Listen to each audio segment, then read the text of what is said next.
Hi friends, welcome to our channel. आज के इस वीडियो में इंडियन सिविलाइजेशन एंड कल्चर का पार्ट 3 लाए हुए हैं, जिसमें से हम 15 पैराग्राफ करा दिए थे। आज 16 से लेकर पूरा कंप्लीट करवाएंगे। ठीक है, तो चलिए हम स्टार्ट करते हैं। 16 पैराग्राफ से हम स्टार्ट करते हैं। But we have no eye for this great and fine discoveries.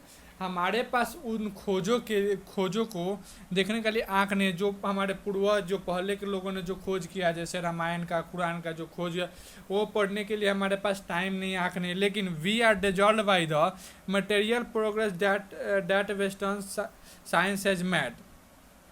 लेकिन हम लोग मटेरियल प्रोग्रेस के, हम लोग जो मटेरियल भौतिक जो खोज है उनके उन्नति में हम लोग चौकाचौंध हैं। वेस्टर्न ने साइंस को बनाया, बट आई एम नॉट इम्बस्ट of that progress in fact. Gandhi ji कहते हैं कि वेस्टर्न ने साइंस को बनाया, लेकिन मैं उस प्रोग्रेस से वास्तव में खुश नहीं हूँ। It is almost seem as though God in his wisdom. ऐसा मालूम होता है, ऐसा प्रतीत होता है कि भगवान ने अपने बुद्धिमानी से has prevented India from progressing along those lines so that it might fulfil it special mission of restricting the honours of materialism. भगवान ने अपनी समझदारी से भारत को रोका है ये मटेरियल की तरफ बढ़ावा की ओर से भगवान ने अपने बुद्धिमानी से रोका है। लेकिन सो डेर ताकि it might fulfil it's special mission of restricting the honours of materialism. ताकि हम जो लड़ाई लड़ रहे हैं, जो मटेरियल के प्रोग्रेस के विरुद्ध में, कि ताकि जो मटेरियल के आक्रमण है उसके विरुद्ध में जो हम लड़ाई लड़ रहे हैं उसका फुलफिल कर सकें और इस पे हम विजय पा सकें। It after all there is something in Hinduism that has kept, paragraph number 17 है, that has kept it alive up till now. Hinduism में कुछ ना तो कुछ जरूर है जो जिसने अभी तक इंडियन भारतीय सभ्यता को जिंदा रखा है। It has witnessed fall of Babylonians, Syrian, Persian and Egyptian civilisation. ये सब सारे जो देश है ये बर्बादी का एक कारण है। भारत सभ्यता जो है एग्जाम्पल है कि वे लोग के सारे सबकी सभ्यता अब खत्म हो गई है। Cast a look around you, अपने चारों तरफ आप एक बार देखें। वेयर इज रोम, रोम कहाँ गया? And where is Greece, Greece कहाँ गया? Can you find today anywhere the Italy of जीवन, क्या आप इटली के जीवन को वहीं पा सकते हैं? और रेदर द एंशियंट रोम और फॉर रोम वाज इटली, क्या रोम ही इटली था? चलिए हम देखते हैं paragraph number 18। Go to Greece, Greece एक बार जाइए। उसके बाद where is the world famous Attic civilisation है, दुनिया का सबसे फेमस एटिक सिविलाइजेशन कहाँ है? कमिंग टू इंडिया, तब आप भारत आइए। And let one go through the most ancient records and then look around you. अब भारत के सारे पुराने रिकॉर्ड को उठाइए, उसके बाद अपने चारों तरफ देखिए। And you would be constant to say yes I see here ancient India still living. आप ये बात कहने पर मजबूर हो जाएंगे कि मैंने अभी भी प्राचीन भारत को मैंने देखा है। True there were dung heaps to here and there, यहाँ इधर उधर आपको गाय गोबर का ढेर मिल जाएंगे आपको देखने के लिए। लेकिन but there are rich treasures buried under them, लेकिन उसके अंदर जो खजाना दफनाया गया है। And the reason why it is survive is that in the which Hinduism set before it was not develop along material but spiritual lines. जो Hinduism है, जो भारत के लोग हैं उन लोगों ने सेट किया है कि वे लोग मटेरियल की बढ़ावा नहीं देंगे, वो लोग आध्यात्मिकता को बढ़ावा देंगे और उसको आगे बढ़ाते चले हैं। True their way. चलिए पैराग्राफ नंबर 20 देखते हैं। Our civilisation, our culture, our Swaraj depend not upon multiplying our arts. हमारा जो सभ्यता है, हमारा जो संस्कृति है, हमारा जो स्वराज है, वो अपनी जो चाहत है उस पर वो निर्भर नहीं करता है कि हम ये चाहिए वो चाहिए। अपनी चाहत को ये लोग रिस्ट्रिक्शन करते हैं, अपने चाहत को रोक लगाते हैं। वो लोग जितना हो सके वो अपना काम खुद से ही करने की कोशिश करते हैं, मटेरियलिज्म से दूर रहते हैं। हमारी जो सभ्यता है और उस पर रोक लगाने की कोशिश करती है, अपने भोग विलासिता से दूर रहती है, और उसे जो मेटेरियलिज्म है उसको विरुद्ध करती है, उसको इनकार करती है।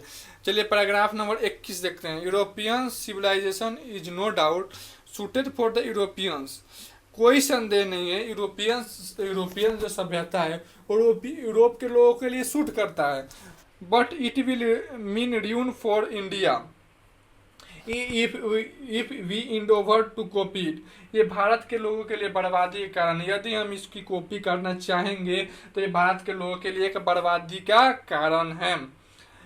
It there is no to say that we may no adopt and assimilate whatever may be good and capable assimilation by अस।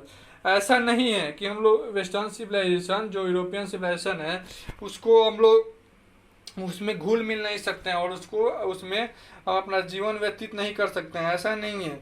लेकिन it doesn't also mean that even the European will not have to part with whatever evil might have crept into it. लेकिन जो अब हम western civilization को follow करेंगे, जो उसकी बुराइयां आएगी हमारे सभ्यता के अंदर, उसके कारण भी वेस्टर्न सिविलाइजेशन के लोग होंगे, उसका कारण भी उन लोग भी होंगे, वेस्टर्न सिविलाइजेशन के लोग। The western search for material comforts and their multiplication is a such an evil and I make bold to say that. जो लगातार जो मटेरियल कंफर्ट्स का खोज की जा रही है, लगातार their multiplication is such an evil, एक बुराई की तरह है। मतलब हमारे अनंत को तो दोगुना 10 गुना कर देता है जो मटेरियल है। जैसे हम पैदल जा रहे हैं और उसके बाद हम बाइक से जा रहे हैं तो उसमें अंतर है, उसमें आनंद मिलेगी, हमारे बॉडी को थकान नहीं होगी। लेकिन ये हमारे लिए एक टाइप का बीमारी है, बुराई है। I make bold to say that the Europeans themselves will have to remodel their outlook. Gandhi ji कहते हैं कि जो यूरोपियंस लोग हैं उन लोगों को भी खुद को रिमॉडल करना चाहिए, अपने आउटलुक को, अपने दृष्टिकोण को थोड़ा बदलना चाहिए। नहीं तो if they are not to perish under the weight of the comfort, नहीं तो एक दिन ऐसा समय आएगा कि वे लोग आराम के बोझों तले उसमें ही वो लोग दब के खत्म हो जाएंगे। To which they are becoming slave, और जिसके वो लोग गुलाम बनते जा रहे हैं। It may be that my reading rose, मेरा कहना गलत है, but I know that for India to run after the golden fleece is to court to death. जो भारत के लोग, मैं जानता हूँ कि अगर भारत के लोग और इसके तरफ बढ़ावा देते हैं तो मटेरियल की तरफ, तो मटेरियलिज्म एक ऐसा चीज़ है जो सांप के नागमणि की तरह है, जो तो देखने में अच्छा लगता है, जिसको मिलने के बाद सारी सुखी मिलती है, लेकिन उसको पाने के चक्कर में लोग जो बर्बाद हो जाते हैं, मर जाते हैं उसको पाने के चक्कर में। And let us engrave our heart motto of the philosopher. हमें इंग्रेव का हिंदी होता है अंकित, हमें अंकित कर लेना चाहिए, हमें ये अंकित कर लेना चाहिए कि अपने दिल पे ये अंकित कर लेना चाहिए, motto of western philosopher plain living and high thinking. हमें साधारण जीवन और ऊंचा और सोच को ऊंचा रखना चाहिए, अपने जीवन को एकदम सिंपल जीना चाहिए और अपने सोच को ऊंचा रखना चाहिए। Today it is certain that, यह निश्चित है कि the millions can not have high living and we they who propose to do thinking for the message me the risks. Millions लोगों के पास हाई लिविंग नहीं है, बट कुछ जो लोग हैं जो हाई थिंकिंग के चक्कर में पड़े हैं एंड रन द रिक्स, और रिक्स ले रहे हैं in vain search after high living of missing the high thinking. High living के चक्कर में वो लोग हाई थिंकिंग को मिस कर रहे हैं। And civilisation is the real sense of term. Civilisation का के मतलब रियल सेंस में, सिविलाइजेशन का रियल सेंस में क्या होता है, consist not in the multiplication,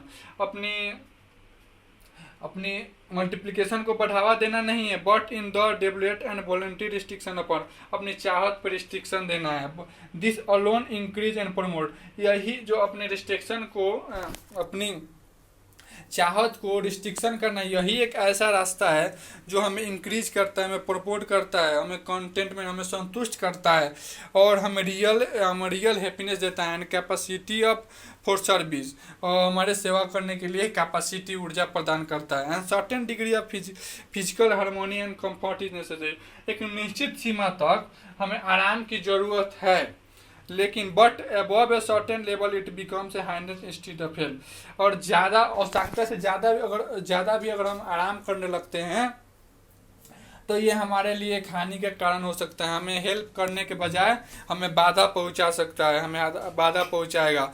there for the ideal of creating unlimited number of wants and satisfying them to be a delusion and snare, मतलब जो आइडिया होती है वो अनलिमिटेड वांट्स को क्रिएट करना, नंबर ऑफ वांट्स को create करना और उसको पूरा करने से पूरा करना एक टाइप की क्या है, एक जाल है। The satisfaction of one's physical needs, हम फिजिकल नीड्स की ज़रूरत को पूरा करना, even the intellectual needs of one's, मानसिक ज़रूरत को पूरा करना, एक नैरो सेल्फ बन जाता है।